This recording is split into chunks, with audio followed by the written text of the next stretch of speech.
कभी खोलो कभी बांधो। नहीं।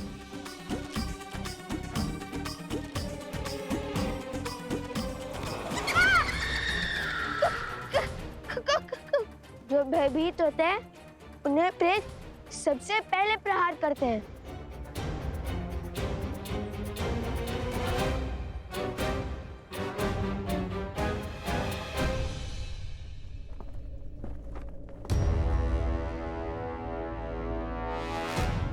आप सभी मिलकर किसी को भी राजा बना देंगे तो क्या वो मान्य हो जाएगा? मानना पड़ेगा, क्योंकि जिन्होंने हमारे प्राण बचाए उन पर प्राण निछावर करने का धर्म है हमारा। लव कुश जितने वीर हैं उतने ही धीर भी। वो हमारे रक्षक भी हैं और हमारे शुभचिंतक भी। परंतु क्या शास्त्र इसकी अनुमति देते? शास्त्र अनुसार संपूर्ण कौशल राज के केवल एक ही राजा हो सकते हैं और वो राजा हैं श्री राम। शास्त्रों की अनुमति से ही ये निर्णय लिया है हमने। परिस्थिति के अनुसार विशेष पूजा करके कुछ समय के लिए अपना राजा बदल सकते हैं और इनका राज्याभिषेक तो स्वयं ऋषिवर हरित ने किया है। इसलिए आने वाली पूर्णिमा तक लव ही हमारे महाराज रहेंगे। हाँ हाँ, लव और कुश ने असुरों को मारकर हम सबको घोर विपदा से बचाया है। रघुकुल ने रक्त बहाया है इस धरा के लिए और आज इसी धरा की प्रजा अपने ही राजा के आदेश की अवहेलना कर रही।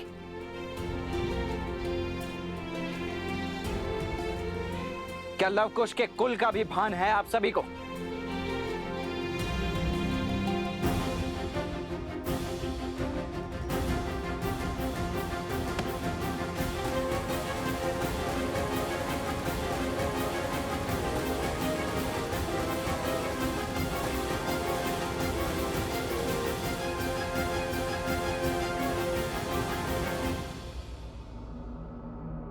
भूत प्रेतों की नगरी, यही स्थान मिला था ऋषि अगस्त्य को।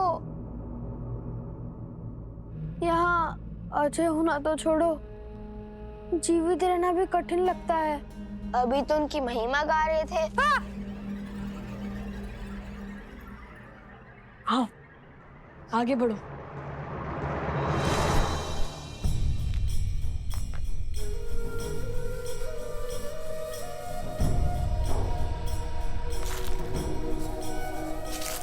भैया सावधान।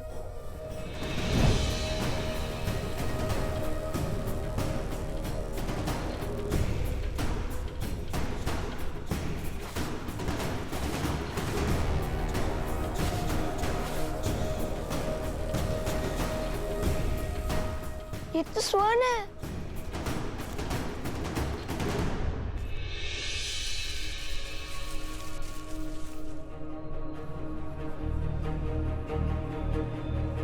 और ये भी।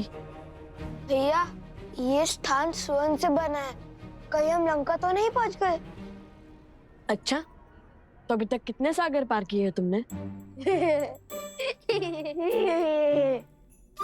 पहले इस जाल से अपनी धोती को तो संभालो, फिर रास्ता।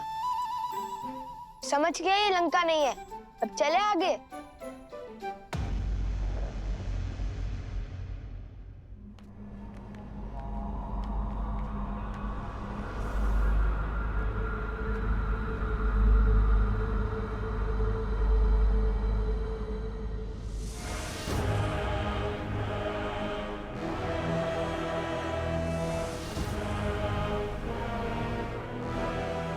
यहाँ तो सन्नाटा है, जीवन का कोई चिन्ह नहीं है। हर ओर धूल है, झील का जल कैसे काला पड़ गया है।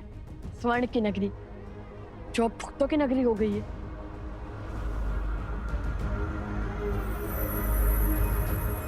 यह अवश्य ही सतीर्थ का महल होगा।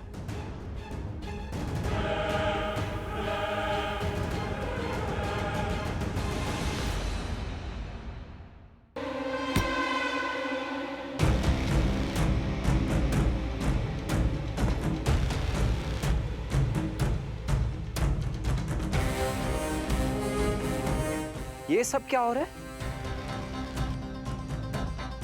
विद्रोह की तैयारी?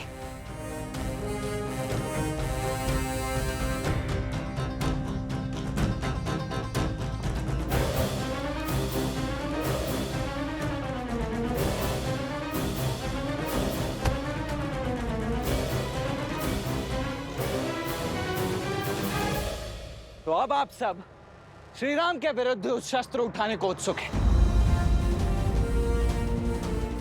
क्या यही है श्री राम और अयोध्या के प्रति आपका सम्मान?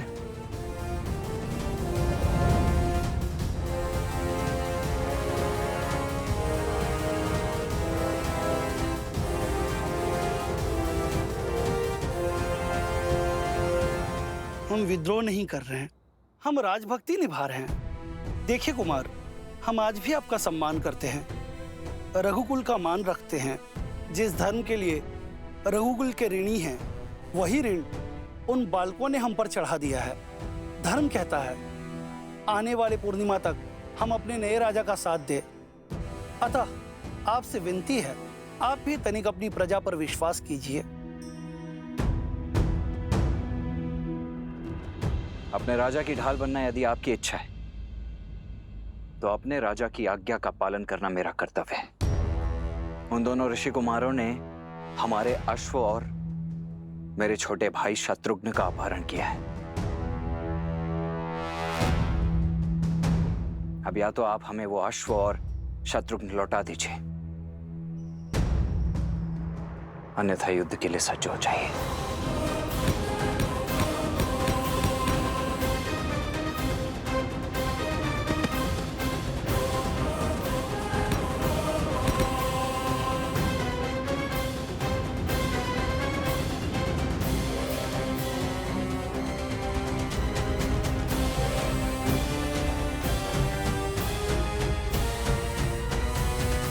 पहले भी कहा था महाराज और युवराज यहाँ नहीं है, वे किसी उद्देश्य पूर्ति हेतु बाहर गए हैं। यदि आप उनके बिना भीतर आना चाहते हैं तो आपको हमें मृत्यु के घाट उतारना होगा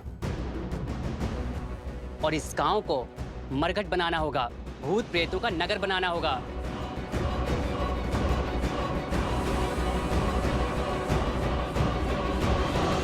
माता, जब आपकी माता ने आपकी प्रतिमा को यज्ञ में विराजमान देखा तो वो भाव विभोर हो उठी। माता, वो आंखों में आंसू लिए कहने लगी कि प्रभु श्री राम को पहचानने में भूल हुई उनसे।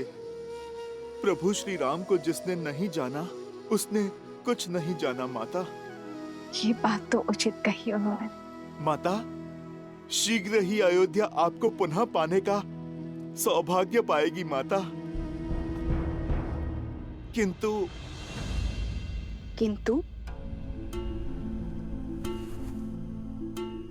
किंतु माता, एक प्रश्न है जो और प्रतीक्षा नहीं कर सकता। माता, ये मन भी कितना विचित्र है।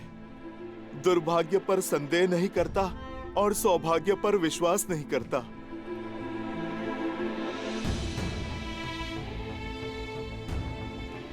पुत्र का अधिकार है कि मन में उठ रहे हर संचय अपनी माता के सामने रखें। बताओ पुत्र, क्या शंका है तुम्हें? माता, मेरा मन सत्य जान चुका है, किंतु ये सब कुछ आपके मुख से सुनना चाहता है। माता, क्या कुमार लव और कुश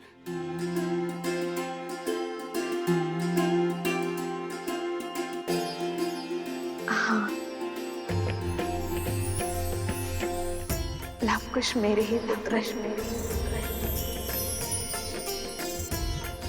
श्री राम के तने रघुकुल के वंशज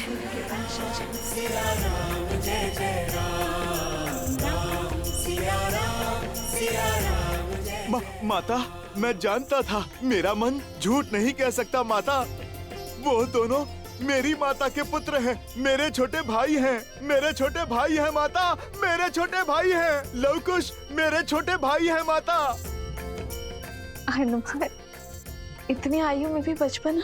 अब माता के सामने तो ये पुत्र बच्चा ही रहेगा ना माता। और फिर माता, बात भी तो ऐसी ही है।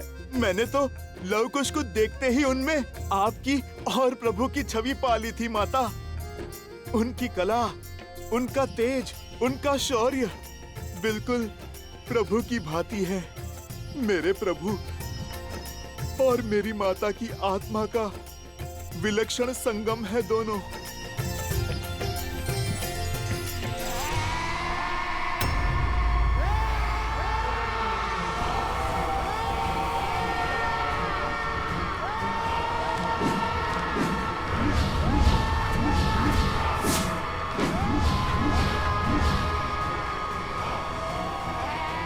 मैं इनके सामने अधिक देर तक नहीं टिक पाऊंगा कुश। इनकी चीखों के सामने मेरी सुध खो रही है।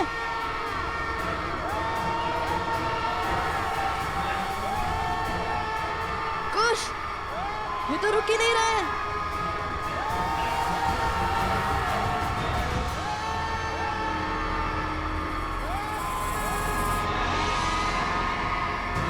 दिव्यास्त्र का उपयोग कीजिए भैया। मुनिवर ने हमें इन्हें जीवित करने के लिए भेजा था, इन्हें मारने नहीं। मिल गया उपाय। हनुमान, संभालो स्वयं को। माता मैं क्या करूं? मन उल्लास के सागर में गोते खा रहा है। उन्हें यहाँ वन में नहीं, वहां महलों में होना चाहिए। राजकुमारों के भांति जीना चाहिए माता। समर्पण से बोए और प्रेम से सींचे दाम्पत्य को खंडित करने का साहस कहां से लाती है नियति? क्या मैं अयोध्या के कल को आज उनके पिता के सम्मुख नहीं ले जा सकता माता?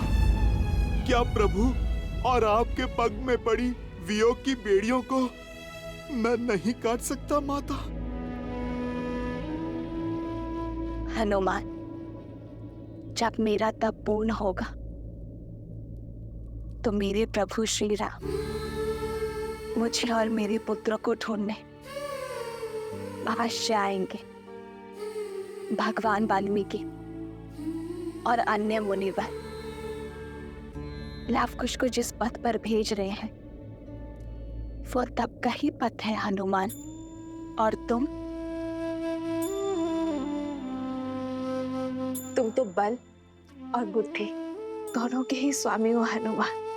तुम्हें कुछ समझाने या बताने की आवश्यकता नहीं है। जो उचित लगे वो करो। जब लवकुश का जन्म हुआ था तो शत्रुघ्न भैया यहाँ आए थे। तब मैंने उनसे कहा था, सूर्यवंश के इन सूर्य का तेज अयोध्या तक नहीं पहुंचना चाहिए। आप किसी से कुछ नहीं कहेंगे भैया, किंतु तुम्हें कोई आज्ञा, कोई आदेश नहीं दूंगी, क्योंकि मेरे पुत्र हनुमान का निर्णय अनुचित हो ही नहीं सकता। माता, आपने मुझे डाल दिया ना धर्म संकट में। मेरा मन कहता है कि अभी प्रभु को सब सत्य बता दूं, किंतु धर्म तपस्या भंग करने का मैं अपराध नहीं करना चाहता माता।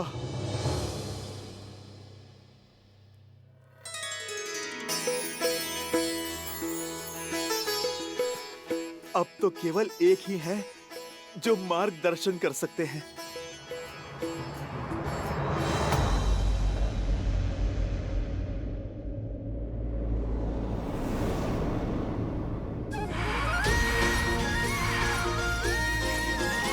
किंतु तुम्हें कैसे ज्ञात हुआ कि उनकी शिखा बांधने से वे शांत हो जाएंगे?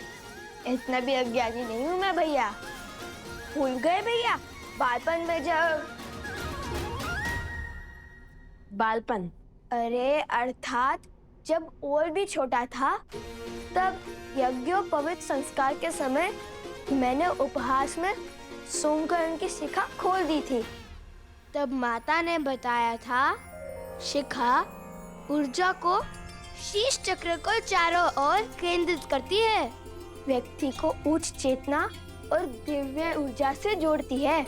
इसे खोलकर रखने से ऊर्जा अधिक स्वतंत्र रूप से प्रवाहित हो सकती है और बांधने से रुक सकती है, जिससे व्यक्ति का मन और मस्तिष्क भी स्थिर हो जाता है। अति उत्तम। चलो, कुछ तो पाठ स्मरण है तुम्हें।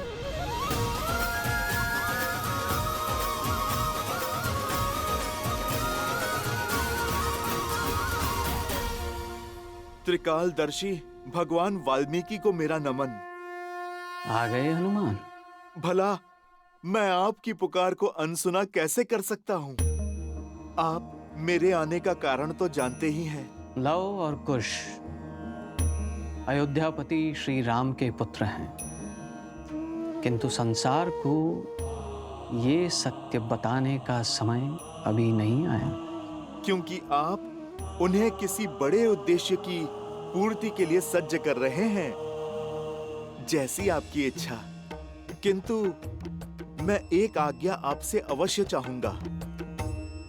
आप मुझे मना मत कीजिएगा। साक्षात शिव के अंश को कैसे मना कर सकते हैं? यदि तुम्हारे मन में कोई इच्छा जागृत हुई है तो वो सर्वथा आवश्यक ही होगी। बोलो, क्या चाहते हो?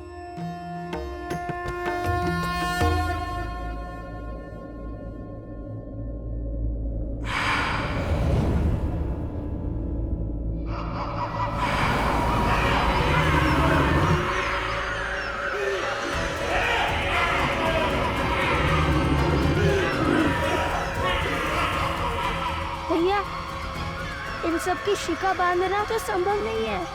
अब क्या करे कुश?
हनुमान जी, ये अवश्य ही अश्वमेध का अश्व लेने आए होंगे।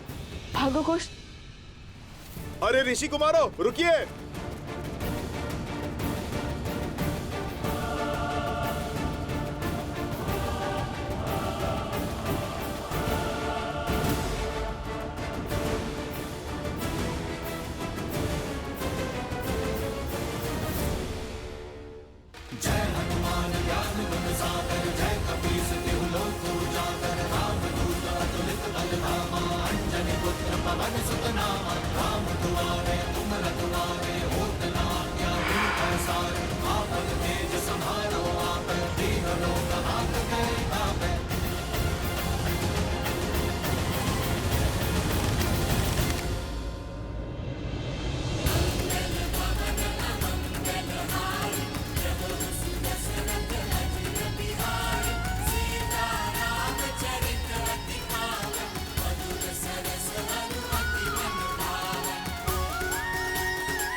लवकुश मेरे ही पुत्र है, श्री राम के तने, रघुकुल के वंशज। आगे मत बढ़ना, अन्यथा अपने बाण से छल्ली कर देंगे हम। मेरे भैया मुझसे नहीं कहते। रुक जाइए हनुमान जी।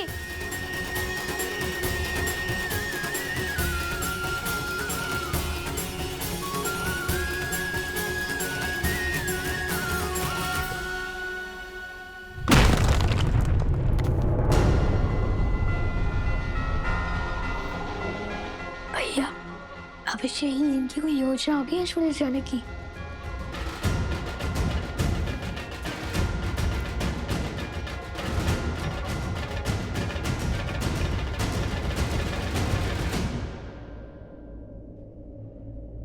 यदि आप अश्वमेध के अश्व को लेने आए हैं तो लौट जाइए। उसे ढूंढने में अपना समय व्यर्थ मत कीजिए। उचित कहा भैया। सुना है आप अमर हैं, कदाचित इसलिए बहुत समय है व्यर्थ करने के लिए। समय व्यर्थ करने वालों को एक दिन समय स्वयं व्यर्थ कर देता है। वैसे मैं यहाँ पर अश्व के लिए नहीं आया हूँ। मैं तो प्रभु श्री राम का सेवक हूँ, सैनिक नहीं। बिना इच्छा मैं नहीं लड़ता। तो फिर आप यहाँ क्यों आए? आप दोनों की सहायता करने। आप दोनों माता सीता की खोज में निकले हैं ना? उनका तो पुत्र मैं भी हूँ। आप दोनों का हाथ बटा दूं? तो श्री राम को हरा कर हमारे प्रश्नों का उत्तर देने के लिए बाध्य करेंगे, उनका साथ छोड़कर हमारा हाथ थामेंगे, प्रभु की सेवा से मुंह मोड़ेंगे। जब आप दोनों प्रभु श्री राम के समक्ष खड़े होंगे, मैं वचन देता हूँ, तब ना तो किसी का साथ दूंगा और ना ही हाथ थामूंगा। प्रभु राम की सेवा हो या फिर माता सीता की सेवा, वो दोनों एक ही तो हैं मेरे लिए। ठीक है, आप हमारे साथ आ सकते हैं। पहले बताइए, इस सहायता के बदले में क्या चाहिए आपको?